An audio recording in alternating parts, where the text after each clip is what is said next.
Hola a todos, mi nombre es Lisette Guadalupe Hernández Ventura y les voy a presentar mi proyecto de investigación, el cual se titula como Evaluación de la resistencia a antibióticos en la bacteria Escherichia coli presente en presa la Vega. Como muchos ya sabemos, el primer antibiótico descubierto fue la penicilina. Este fue descubierto accidentalmente por Alexander Fleming en 1928. A partir del descubrimiento de la penicilina se marcó una nueva era y la introducción de nuevos antibióticos para su consumo a nivel mundial. Algo muy importante por destacar es que Alexander Fleming advirtió sobre el peligro que pudiese tener el consumo inadecuado de los antibióticos, y es así como a partir de esta solución se creó un nuevo problema, que es la resistencia bacteriana hacia los antibióticos. La resistencia bacteriana la podemos definir como la capacidad que tiene una bacteria para sobrevivir en concentraciones de antibiótico que inhiben o matan a otras de la misma especie. El uso y abuso de los antibióticos proporciona una ventaja a las bacterias que han adquirido genes de resistencia, ya que las bacterias tienen una gran capacidad de adaptarse al medio para sobrevivir.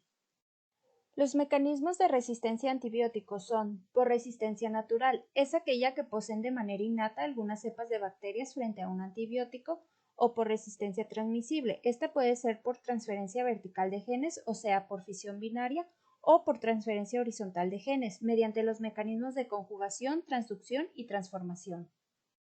Los factores que contribuyen a la resistencia a antibióticos son la utilización de los antibióticos para impulsar el crecimiento de los animales en la ganadería, el inadecuado control de las infecciones en los hospitales, el consumo masivo de los antibióticos en los últimos años, el que las plantas tratadoras de aguas residuales no son capaces de eliminar todos los antibióticos y bacterias, y el manejo inapropiado de los desechos contaminados por bacterias resistentes que después son depositados en cuerpos de agua y se utilizan en riego de cultivos.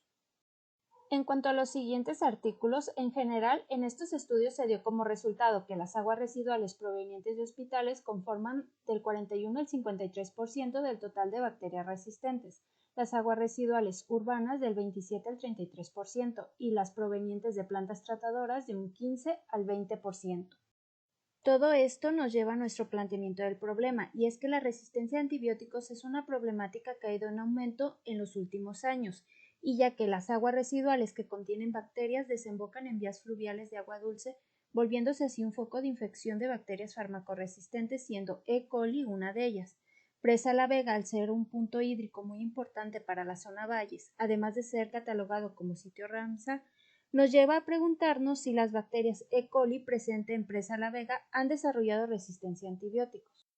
La justificación es que en la región valles del estado de Jalisco no existen estudios que identifiquen bacterias resistentes a antibióticos en las aguas superficiales que tienen contacto con animales y humanos, aunque sabemos que localidades ubicadas alrededor de Presa la Vega vierten sus aguas residuales con o sin ningún tratamiento, contaminando de esta manera el humedal y volviéndose así un foco de infección muy peligroso para el humano.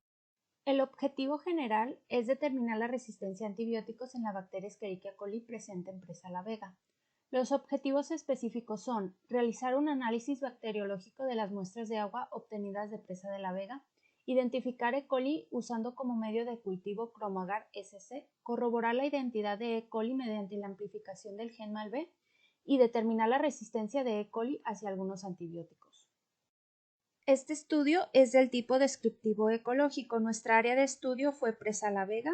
Nuestros puntos para la toma de muestreo son 6 en total, los cuales están distribuidos alrededor de la presa, de donde se tomó una muestra de cada punto cada mes por un año. A partir de cada punto de estudio se tomó una muestra de agua de 1.2 litros. Un litro se filtró y se secó a 105 grados para hacer el conteo de sólidos suspendidos totales. De los 200 mililitros restantes se tomó 100 microlitros para hacer un cultivo en Chromagar.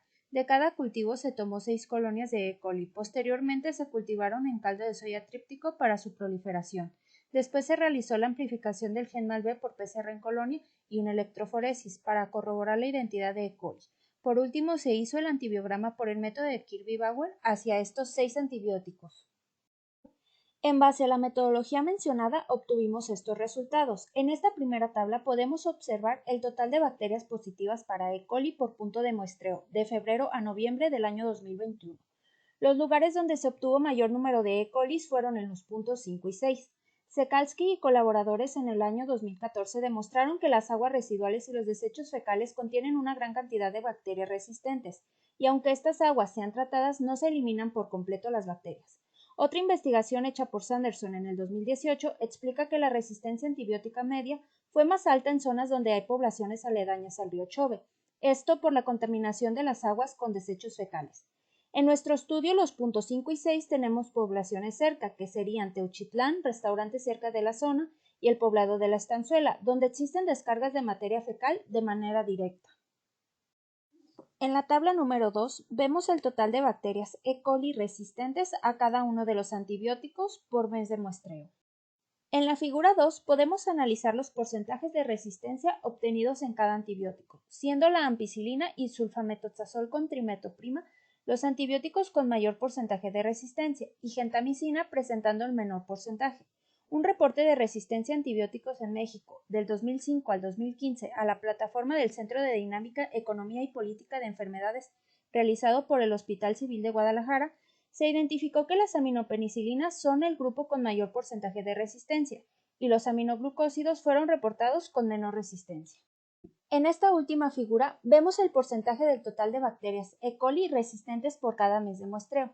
Podemos notar cómo se incrementan los niveles de bacterias E. coli resistentes a antibióticos en los meses julio, agosto y septiembre, siendo la temporada de lluvias.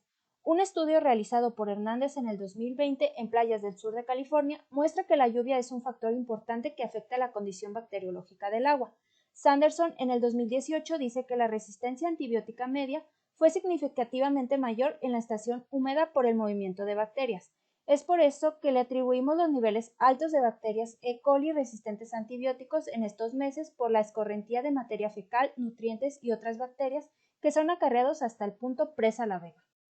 En conclusión, en este estudio se demostró que la resistencia a antibióticos, aunque ocurre de manera natural, sí existe una relación antropogénica. La presencia de E. coli es evidencia de que existe un mal manejo de la eliminación de los desechos en conjunto con el aumento del uso de los antibióticos. Finalmente, proponemos los siguientes puntos para dar seguimiento a este proyecto de investigación, que son secuenciación de las muestras E. coli para identificar la cepa y un análisis de la presencia de genes de resistencia a antibióticos en E. coli multiresistentes. Y eso sería todo de mi parte. Muchas gracias por su atención.